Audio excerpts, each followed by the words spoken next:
कभी हार ना मानने की आदत ही आपकी एक दिन जीत का कारण बनती है।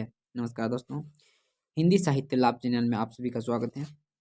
जैसे कि हम सभी को पता है, इस चैनल के माध्यम से UGC net, JRF, TGT, PGT आदि आगामी 2023 के एग्जाम को ध्यान में रखते हुए हम सभी तैयारी कर रहे हैं।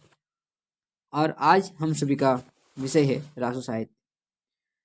तो रासो साहित्य देखने से पहले अगर आप इस चैनल पर नए हैं तो चैनल को लाइक, कमेंट एंड सब्सक्राइब जरूर कर दीजिएगा, ताकि आने वाले टॉपिक और नोटिफिकेशन आपको समय पर मिलते रहे। तो चलिए दोस्तों, देखते हैं आज की प्रमुख विषय रासो साहित्य। आचार्य रामचंद्र शुक्ल ने रासो साहित्य का विवरण वीरगाथा काल के अंतर्गत दिया है। किसने? रामचंद्र शुक्ल ने। आचार्य रामचंद्र शुक्ल के अनुसार वीर गीत परंपरा का प्राचीनतम ग्रंथ विशलदेव रासो है। सबसे प्राचीन ग्रंथ कौन सा है? विशलदेव रासो। विद्वानों ने रासो शब्द की व्युत्पत्ति निम्न ढंग से बताई है। विद्वान और उनका मूल शब्द। गर्षादातासी ने राजसूई से मानी है। किसने? गर्षादातासी ने। हरप्रसाद शास्त्री ने राजयश से मानी है। नरोत्तम स्वामी ने रासक से मानी है। कविराज श्यामल दास ने रहस्य से माने हैं और काशी प्रसाद जायसवाल भी रहस्य से मानते हैं। तो यहाँ पर दो विद्वान रहस्य से मानते हैं। अगले आचार्य रामचंद्र शुक्ल रसायन या रास या रासों से मानते हैं। बहुत इंपॉर्टेंट है। नंदलाल वाजपेयी रास माने। कौन? नंदलाल वाजपेयी। हजारी प्रसाद द्विवेदी रासक या उपरूपक से मानते हैं। रामस्वरूप चतुर्वेदी माने हैं राउस या रस से माने हैं। दशरथ शर्मा ने माना है रासक से, और माता प्रसाद गुप्त रासक, और गणपति चंद्र भी रासक रासो से माने हैं। रासो साहित्य के प्रमुख रचनाकार व रचना आचार्य रामचंद्र शुक्ल के अनुसार निम्न है। सबसे पहले यहाँ पर देखेंगे दलपति विजय, इनके रचना है खुमान रासो। इसका समय रहता है 9वीं सदी और इसका रस वीर रस है, और भाषा राजस्थानी, और काव्य रूप क्या है? प्रबंध रूप है। नरपति नाल जो है वो है विशलदेव रासो। नरपति नाल विशलदेव रासो हैं, जो 1212 में आता है। श्रृंगार 4 खंड में वीरगीत है। आगे जगनीक परमाल रासो 1230 वीर में वीरगीत में आता है। चंद्रवरदाई पृथ्वीराज रासो, इसका वीर है, और ये 69 सर्ग मतलब समय में है, और इनकी भाषा जो है वो डिंगल भाषा, प्रबंध काव्य रूप है। केदार भट्ट है जयप्रकाश 1224 वीर प्रबंध काव्य में है। मधुकर भट्ट जय मैंगजस चंद्रिका 1243 प्रबंध में आता है। सारंगधर हमीर रासो के अंतर्गत आता है। नाल सिंह विजयपाल रासो वीर 42 छंद में वीरगीत है। श्रीधर रणमल छंद 1454 वीरगीत 70 छंद डिंगल वीरगीत है। आचार्य रामचंद्र शुक्ल ने लिखा है कि चंद्रवरदाय हिंदी के प्रथम महाकवि माने जाते हैं, और इनका पृथ्वीराज रासो हिंदी का प्रथम महाकाव्य है। ये हम सभी के लिए बहुत उपयोगी है, क्योंकि यहाँ से एक क्वेश्चन एग्जाम में निश्चित रूप से पूछी जाती है। आगे है मिश्र बंधुओं ने लिखी है कि हिंदी का वास्तविक प्रथम महाकवि चंद्रवरदाय को ही कहा जाता है। पृथ्वीराज रासो को प्रमाणिक अप्रमाणिक में विद्वानों ने बीच मतभेद है, जो निम्न प्रकार से हम सभी देख सकते हैं। यहाँ पर हम सभी देखने वाले हैं जो प्रमाणिक है और जो अप्रमाणिक है, जो अर्ध प्रमाणिक है। प्रमाणिक में आते हैं श्याम सुंदर दास, मिश्र बंधु, मोहनलाल विष्णुलाल पांड्या और कर्नल टॉड। 4 आदमी या 4 कवि ऐसे हैं जो पृथ्वीराज रासो को प्रमाणिक माने हैं, मतलब प्रूफ माने। श्याम सुंदर दास, मिश्र बंधु, मोहनलाल विष्णुलाल पांड्या और कर्नल टॉड। अप्रमाणिक में आते हैं जो मतलब जाली मानते हैं। आचार्य रामचंद्र शुक्ल, देवी प्रसाद, कविराज श्यामल दास, गौरीशंकर हीराचंद ओझा, बुलर और मुरारी दान है। ये जो है ना 5 जो अप्रमाणिक मानते हैं। अर्ध प्रमाणिक मतलब आधा प्रमाणिक कौन कौन मानते हैं? मुनिजी विजय, आचार्य हजारी प्रसाद द्विवेदी, डॉक्टर सुनीति कुमार चटर्जी, दशरथ ओझा। 4 हैं। कौन कौन है? दशरथ ओझा, सुनीति कुमार चटर्जी और हजारी प्रसाद द्विवेदी, मुनि जिन विजय, जो पृथ्वीराज रासो को अर्ध प्रमाणिक मानते हैं। यहाँ से क्वेश्चन पूछा जाता है कि किसने प्रमाणिक और किसने अप्रमाणिक या किसने अर्ध प्रमाणिक माना है। पृथ्वीराज रासो में 68 छंदों का प्रयोग किया गया है। कितना? 68। मुख्य छंद निम्न है। कौन कौन है? कवित, छपई, दोहा, तोमर, त्रोटक, सभा, आर्य। चंद्रोदय को छपई छंद का विशेषज्ञ माना जाता है। 2021 को एग्जाम में पूछा गया था कि पृथ्वीराज रासो का मुख्य छंद कौन सा है, तो उत्तर में होगा कवित। हजारी प्रसाद द्विवेदी ने पृथ्वीराज रासो को शुक की संवाद के रूप में रचित माना है। कौन सा रूप में?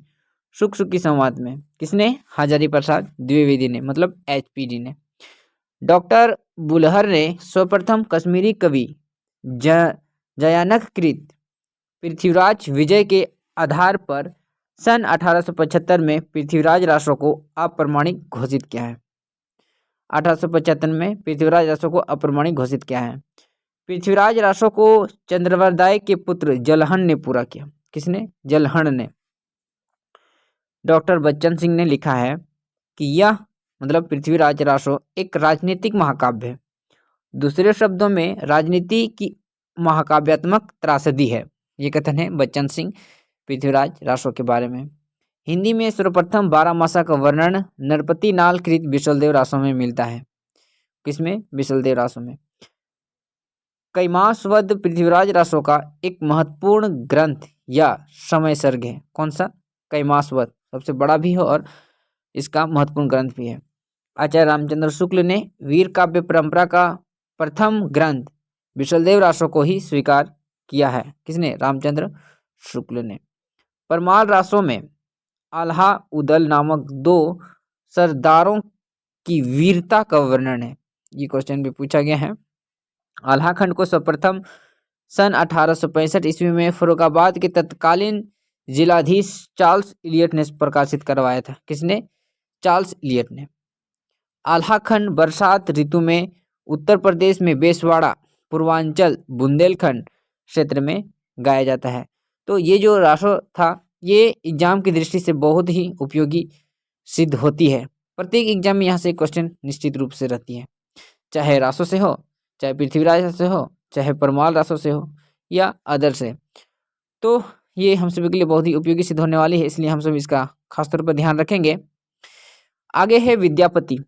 विद्यापति का समय 1350 से 1450 ईस्वी के बीच में रहता है।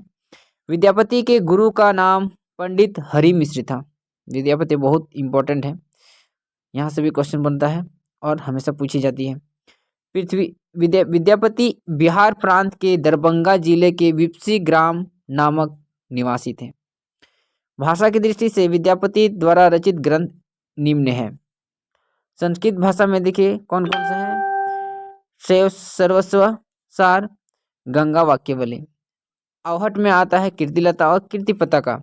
मैथिली में आता है पदावली और गोरक्ष विजय नाटक। इनकी यहाँ पर प्रमुख रचना देखने को मिलती है। संस्कृत में आगे आता है दुर्गा, भक्त तरंगिणी, भू परिक्रमा, दान वाक्यावली, परीक्षा, पुरुष परीक्षा, विभाग सार, लिखनावली। और यहाँ पर जो मैथिली में आता है वो है कीर्तिलता, ये अवहट में आता है।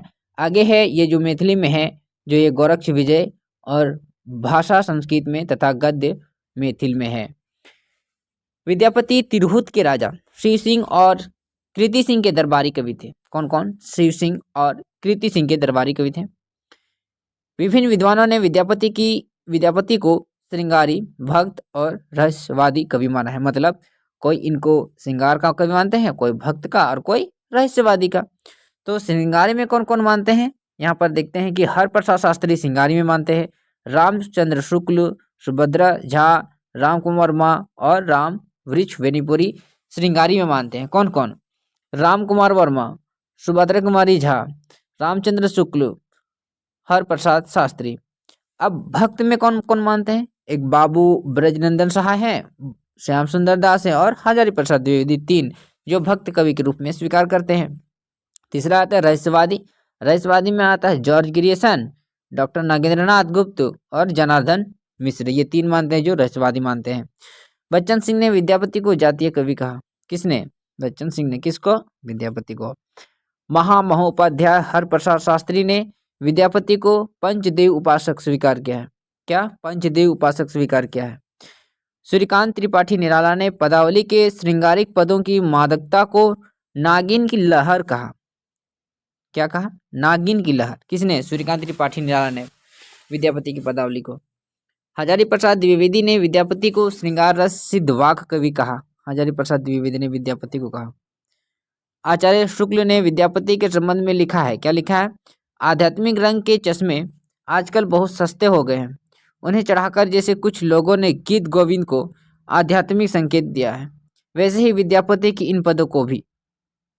विद्यापति के प्रसंगों ने उन्हें कई उपाधियों से विभूषित किया है, जो निम्न है, मतलब उसका अलग अलग नाम दिया है। अभिनव जयदेव, कवि शेखर, कवि कंठाहार, नव कवि शेखर, खेलन कवि, दशावधान, पंचानन, मैथिल, कोकिल आदि। विद्यापति शैव संप्रदाय के कवि थे। कौन? शैव। शैव मतलब शिव भगवान से। विद्यापति कृतिलता की रचना भृंग भृंगी संवाद के रूप में हुई है। भृंग भृंगी विद्यापति की कृतिलता की रचना। विद्यापति महत्वपूर्ण पदांश इस प्रकार है। देखिए क्या कहते हैं कृतिलता से। कहते हैं देसिल बैना सबजन मिठा ते तैसन जंपो अवहट्ठा। ये पंक्ति भी एग्जाम पूछा गया है। रज लुई असद बुद्धि विकम बले हारल पाइस बडिस बिस्वी रास ज्यो बिन गारल।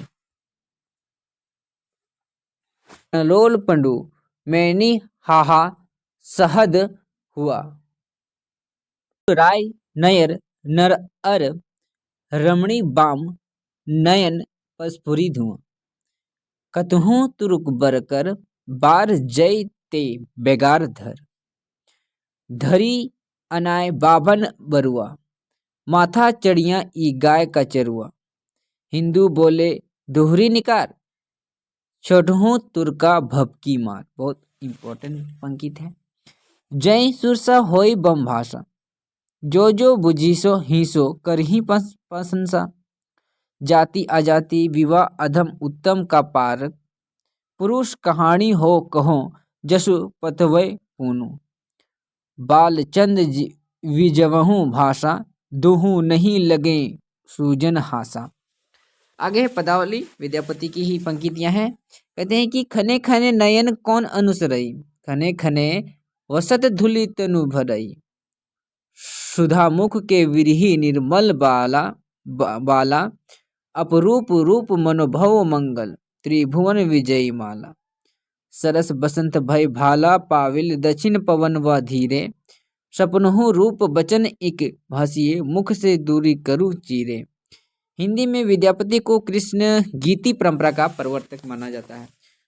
तो दोस्तों आज हम सभी ने देखा राष्ट्र साहित्य और विद्यापति की मुख्य पंक्तियां और उनकी जीवन परिचय सहित उनकी रचनाओं को भी एग्जाम की दृष्टि से बहुत ही उपयोगी सिद्ध होने वाली है। तो कैसा लगी आप सभी का ये वाचन? निश्चित रूप से लाइक कमेंट एंड सब्सक्राइब कर दीजिएगा। धन्यवाद।